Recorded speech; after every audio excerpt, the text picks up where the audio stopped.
à tous, c'est Hermès, j'espère que vous allez bien, j'espère que vous avez apprécié la vidéo d'hier.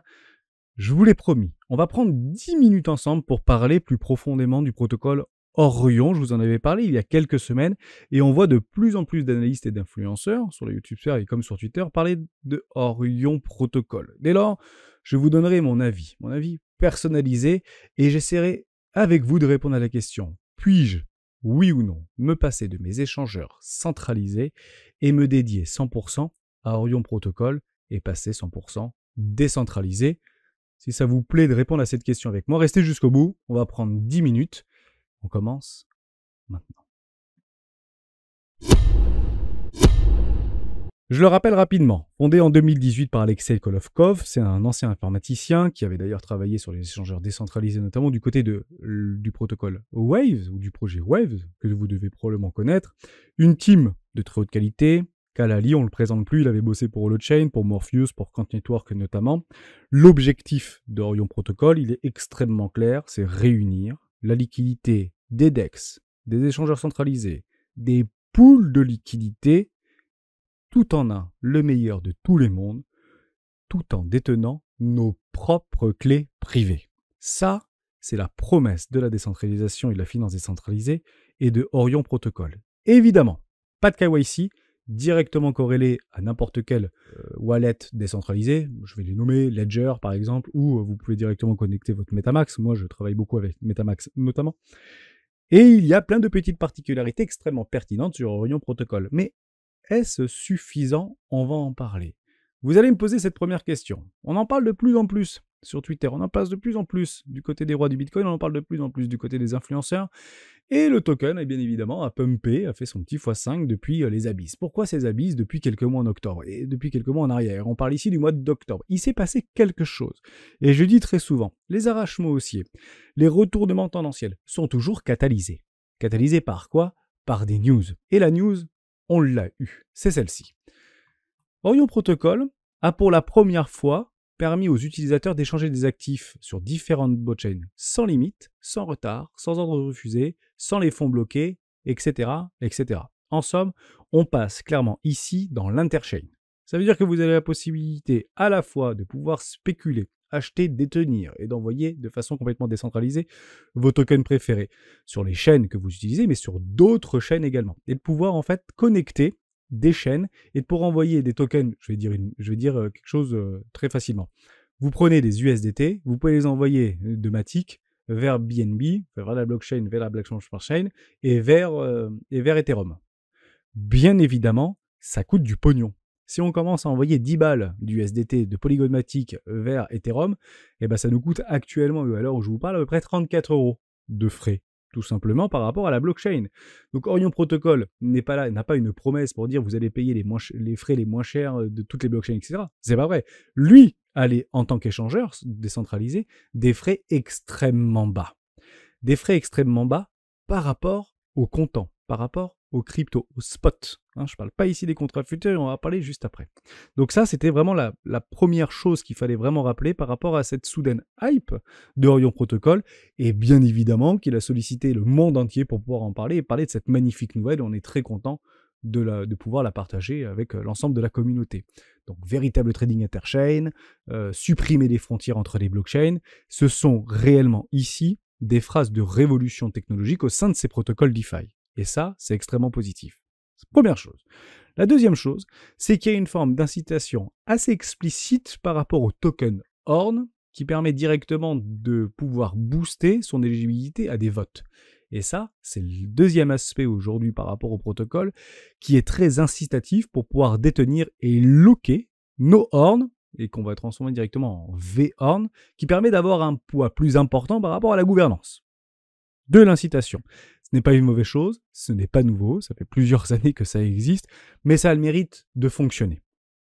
Ça, c'est les deux éléments pour lesquels, le cours du jeton augmente, pump, fait des magnifiques multiples, pourquoi pas des arrachements haussiers, de par la révolution et de par ces innovations technologiques, et de deux, par rapport à cette incitation à pouvoir conserver et locker directement sur le protocole Orion, Horn, pour avoir un poids sur la gouvernance plus important. Maintenant, il y a quand même certaines limites. La première limite, c'est que les bridges ou la possibilité de pouvoir staker certains de nos tokens ou certaines paires de nos tokens ne se font que sur la Binance Smart Chain ou que sur Ethereum. Elle n'est pas disponible sur Polymatic ou sur Lina par exemple, ou d'autres protocoles qui devraient venir, je pense incessamment sous peu sur ce protocole d'Orion. Donc ça, c'est une première limitation. On a la possibilité de créer nos propres pools de liquidité à partir de 10 000 $, et il faut avoir suffisamment de temps et suffisamment de technicité pour pouvoir commencer à apporter et être nous-mêmes agrégateurs de liquidité,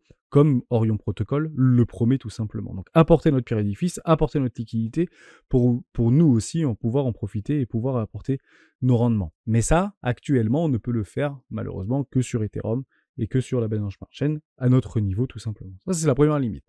La deuxième limite, c'est qu'il n'y a pas de contrat futur. Ça, c'est vraiment dommage. Il n'y a pas de levier. Aujourd'hui, si on s'adresse à des traders, et je ne parle pas ici des investisseurs, si on reste investisseur à ce moment-là, ou plutôt holder, ça peut être une très bonne solution pour rester entre guillemets en dehors des radars, même si tout est fini sur la blockchain, sans pour autant passer des KYC et sans demander à personne comment détenir ou pas détenir nos crypto-monnaies. Ça, c'est un point très positif. Par contre, si on s'adresse à des traders et des spéculateurs actifs, des intradés, des traders, à ce moment-là, on fait du trading spot. Et le trading spot, c'est juste 10 fois plus cher que les contrats futurs ou perpétuels futurs. Et c'est clairement dans cette logique-là que je ne pourrais, moi, pas malheureusement, complètement me désengager de mon échangeur ou de mes échangeurs dits centralisés. Parce qu'actuellement, Orion Protocol, via Horn et via son protocole, ne permet pas de faire ça. En revanche, il y a des choses qui sont extrêmement puissantes. La possibilité de mettre des ordres limites. Et il faut savoir que ça a été une petite révolution de l'époque, d'ailleurs par rapport à cette explosion littérale vis-à-vis de son token, que ça proposait des ordres limites, et avec un slippage extrêmement faible et des frais à l'époque beaucoup moins chers que la quasi-totalité des échangeurs centralisés, soit dit en passant. Et vous les avez ici, donc j'en ai passé quelques-uns. Honnêtement, ça marche super bien. Je vous explique d'ailleurs comment ça marche. À chaque fois que vous voulez passer un ordre, dites-vous que vous allez en fait directement être connecté avec votre MetaMask ou avec votre wallet décentralisé et vous devrez tout simplement signer la validation de l'ordre. C'est très important de pouvoir faire ça. Il faut toujours avoir un MetaMask. Donc moi, j'ai mon MetaMask qui est connecté toujours. Vous avez la possibilité de le révoquer en un seul clic, sans problème avec ça.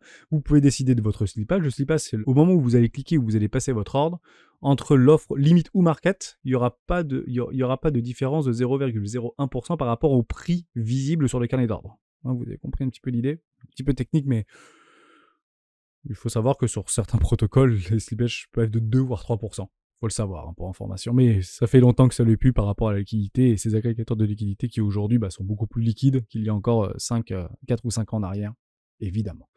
Donc ça fonctionne plutôt très bien. Vous avez toute la visibilité, possibilité de passer des ordres limites ou des ordres au marché. Ça, il n'y a pas de problème. Néanmoins, si vous voulez passer des ordres, pas sur la blockchain Polygon, mais sur la blockchain Ethereum ici, ça vous coûtera à chaque fois les frais inhérents à la blockchain. Et là, ça devient extrêmement cher. Donc oui, si vous passez, comme ça je vous le donne en 1000, vous allez en fait directement sur Binance par exemple, vous allez sur Bitgate, vous allez sur Bybit, vous allez où vous voulez en fait, où c'est encore accessible, soit dit en passant. Quand vous passez un ordre en USDT pour Ethereum, ça vous coûte pas 30 balles, ça vous coûte pas 20 balles, ça vous coûte pas 5 balles, ça vous coûte quasiment rien en réalité. Et là, ça vous coûtera de l'argent. De passer d'une paire à une autre, bien qu'il y en a à peu près 300 ou 400 aujourd'hui, ça vous coûtera les frais inhérents directement à la blockchain.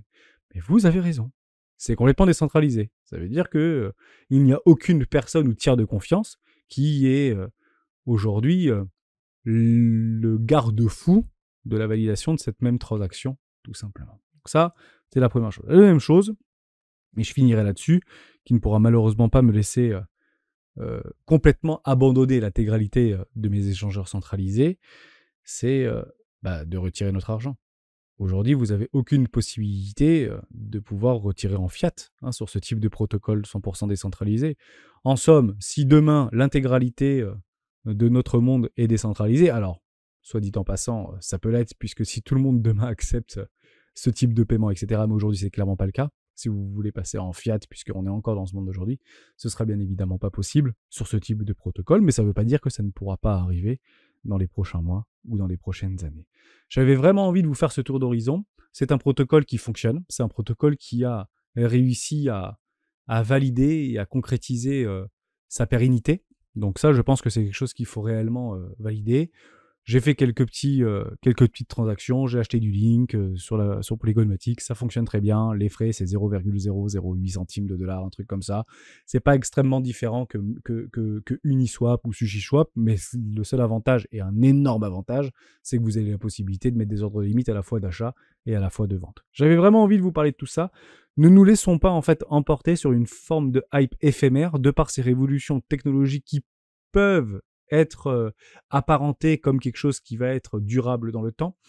Partez du principe que l'idée d'interopérabilité et d'interchain, c'est quelque chose qui est sur la table depuis maintenant de très nombreuses années. Orion Protocol l'a habilement proposé à sa communauté et a outrepassé sa communauté. Et ça fonctionne très bien et ça se ressent dans le prix. Mais faites attention puisque aujourd'hui, évidemment, qu'il y a d'autres parties prenantes qui sont capables de faire au moins aussi bien que eux. Et en tout cas, on le sera.